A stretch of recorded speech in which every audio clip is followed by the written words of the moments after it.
So yun guys, nakita nyo po, meron tayo ditong dahon ng saging. Pupunasan lang natin. Nalinis na po natin to.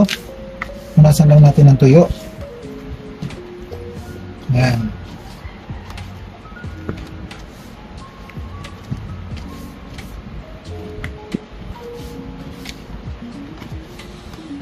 May gagawa po tayo ng ating ulam for today. So ito yung ating isa sa ating gagawing part ng ating ulam for today. So yan, meron tayong dahon ng saging. Dahil gagawa tayo ng fish. Ito po yung ating fish. Yan, galunggong. Tinanggal na po natin yung pinaka sa gitna niya. Yan, kaya ganyan ang itsura niya. Kawawang fish. So yan. So gagawin natin, mag-slice muna tayo dito ang ating dahon. Slicein muna natin ng maliliit. Kasi babalot natin itong ating isda. Punasan lang natin maigi. Yan. Tapos gupitin natin. So ganito lang ka-liit. Ano makita ba? Yan. Yan, ganyan. Yan, ganito ka-ikli. Yan. Siguro mga 15 pieces nito. Sayang, ang daming masasayang nito. Hindi natin magagamit na lahat ito. Yan, ganito. Okay. Yan. Yan.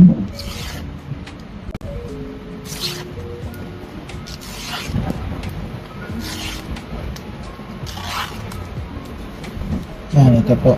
Ano na tayo? Ilan na ganito. Sobrahan na natin kasi baka sumobra yung ating isda. Yan. So gagawin natin sa isda parang 4 na pieces bawat isa. Yan.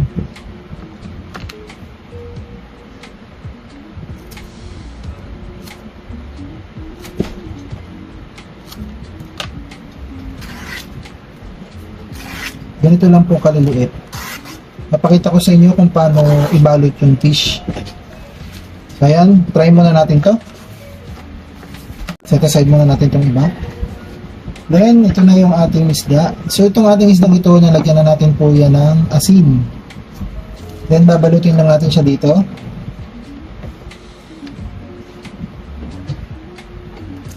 Ito po yung ating pambalot. Yan. Then, po tayo ng lalagyan. Pag nabalot na natin, lalagyan na natin dito sa ating plato. Okay, start na tayo. So, maglatag muna tayo dito ng isa. Yan. Ang gagawin natin dito, lalagyan natin mga 4 pieces na fish. Yan. Hindi ko sure kung maliit yung dahon na nakapan ko. Ayan, try natin itong 4 na piraso. Iputol na yung head ng ating isda. Tapos, gaganituhin natin siya. Ayan.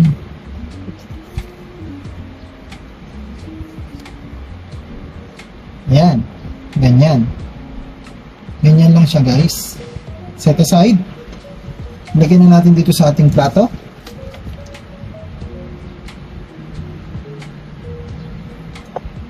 Ayan, lalagyan na natin dyan. So, ayan. Then, maglagay ulit tayo. Medyo napaliit pala yung ating dahon. Ayan. 4 na pieces.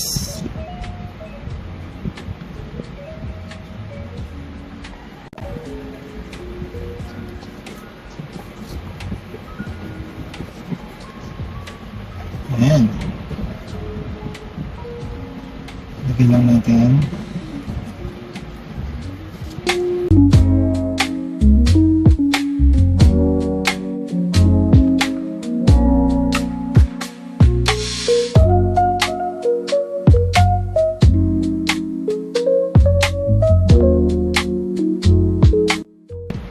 So yun na guys, done na po tayo. So bali ang nagawa natin ay 1, 2, 3, 4, 5, 6, 7, 8. 8 na nabalot natin. Ayan, set aside lang natin to at i-prepare na natin yung iba nating ingredients.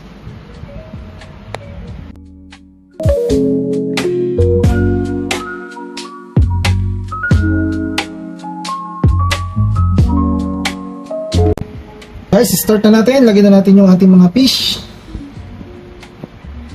Lagyan muna natin ng sibuyas sa pinakailalim. Ulitin muna natin ito. Ganyan muna natin yan. Then, lalagyan natin ng kamyas. Ito yung pampaasim natin, guys. Yan. Nabili po natin yan na tuyo. Tuyo na yung kinuha ko para mas maganda. Yan, ilatag mo na dyan sa pinakailalim. The next, lagyan natin ng luya. Patanggal lansa. Yan. Tapos, ipatong na natin dyan yung ating isda. Ganyan lang po, guys.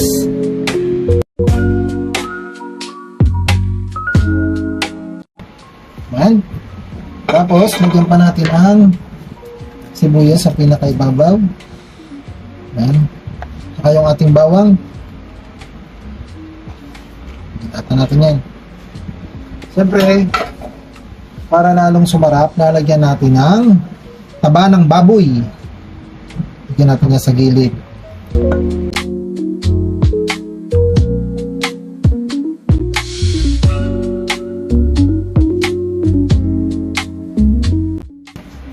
Then, lalagyan natin ng paminta. Okay. Okay. Then, lalagyan natin ng MSG para lalong sumarap itong ating ginagawang sinaing na isda.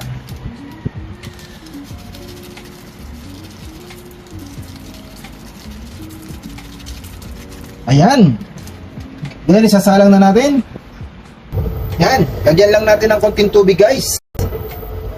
Konti lang. Bantuan lang natin.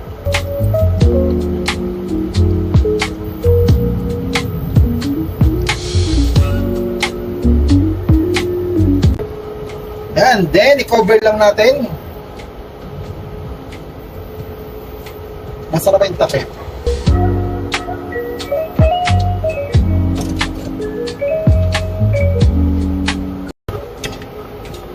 Yan, takloban lang natin, guys. Kaya natin muna siyang kumulo. Babalikan natin siya maya maya. So yan na, guys. Luto na po yung ating sinaing na isda.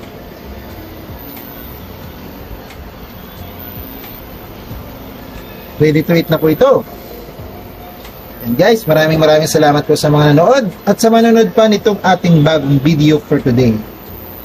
So ano pa hinihintay nyo, guys? Tara! Kain tayo!